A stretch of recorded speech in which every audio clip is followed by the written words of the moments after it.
போறத தின்னுட்டு ஒழுங்கா இருக்குதா?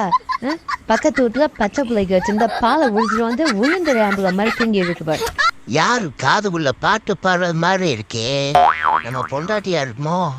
பெரியம்மா பாட்டு நல்லா இருக்கே. இப்ப என்ன பாட்டு பாடுங்க நீ? ஆமா, ஐஸ் வைக்க ஆரம்பிச்சிட்டியா? உன்னை திட்டி இருக்கேன் பாட்டு பாரு நான் சொல்றானே.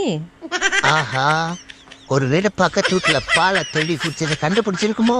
இனிமே வீட்டை விட்டு எங்கேயும் போன கால் கட்டி போட்டுருவேன். ஆஹா, நாயை கட்டு போட்ட மாதிரி நம்மனை கட்டி போட்டுருவாங்களோ? எஸ்கேப். நம்ம கலவணிப்பேன்னு ஊருக்கே தெரிஞ்சு போச்சு. ஊருக்குள்ள போனோம்னா விரட்டி அடிக்க ஆரம்பிச்சிருவாங்க. வீட்டுக்கு வந்த பெரியம்மாவும் சோறு போடாது. இந்த ட்ரம்முக்குள்ளேயே நம்ம ஒளிஞ்சுக்க வேண்டியதா அன்னைக்கு ஃபுல்லா. ஐயோ, இவனா இந்த எச்சிக்கலை நான் போய் சொல்லி போடுமே. இலையனாக்க வந்திருப்பேன். நல்ல வேலை நம்மளை பார்க்கல. நல்ல ஊசியிலே தின்னு நல்ல பணம்